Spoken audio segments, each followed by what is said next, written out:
നമുക്ക് ആ സങ്കടത്തിനോടൊപ്പം പങ്കുചേരുന്നു. ഇനി ഇലക്ഷനിലേക്ക് വന്നാൽ കോഴിക്കോട് എങ്ങനെയാ പൊതുവെ ഒരു അവസ്ഥ?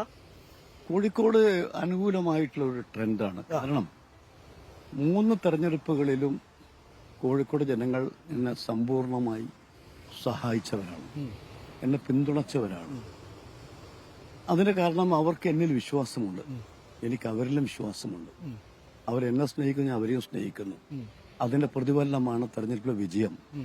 അപ്പൊ സ്വാഭാവികമായും 15 വർഷക്കാലം കോഴിക്കോട് മണ്ഡലത്തിന്റെ നാടിന്റെ ജനങ്ങളുടെ എല്ലാ വിഷയങ്ങളിലും നിരന്തരമായി ഇടപെടുന്ന ഒരാളാണ് ഞാൻ.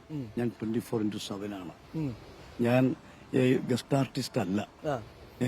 നിങ്ങൾക്ക് എന്നെ കൂടുതലും മണ്ഡലത്തിൽ കാണാം, മണ്ഡലത്തിൽ ഇല്ലെങ്കിൽ പാർലമെന്റിൽ കാണാം. എന്നെ ബിസിനസ് ഇല്ല.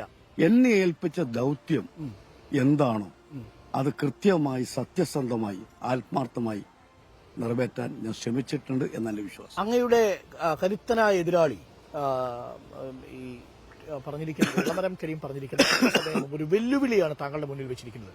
പാർലമെന്റിൽ നരേന്ദ്രമോദിക്കെതിരെ ഇവിടുത്തെ സിറ്റിംഗ് എം പി ആഞ്ഞടിച്ച ഒരു വീഡിയോ ഉണ്ടെങ്കിൽ സർക്കുലേറ്റ് ചെയ്യുമെന്നാണ്. ഞാൻ വെബ്സൈറ്റിൽ പോയാൽ പാർലമെന്റ് അകത്ത് ചർച്ചയിൽ പങ്കെടുത്ത് സംസാരിച്ച കാര്യങ്ങളെല്ലാം കിട്ടും. ഇന്ന് വളരെ എളുപ്പം കിട്ടാവുന്ന കാലമല്ലേ? എവിടെയും മോഡല 1, 2 തന്നെ സസ്പെൻഡ് ചെയ്യപ്പെട്ടതാണ്. പാർലമെന്റിൽ ലോക്സഭയിൽ 2 തവണ എന്നെ സസ്പെൻഡ് ചെയ്യപ്പെട്ട സംഭവമുണ്ട്. ഞങ്ങളെ കുറെ ആളുകളെ.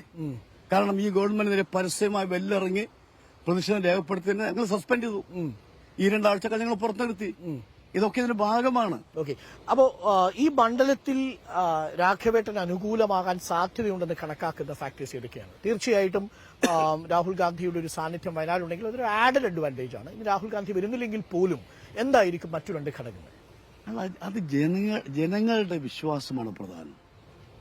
ജനങ്ങളാണ് എല്ലാം തീരുമാനിക്കുന്നവർ. അവർക്ക് ഏത് സമയം എന്നെ വന്ന് കാണാം.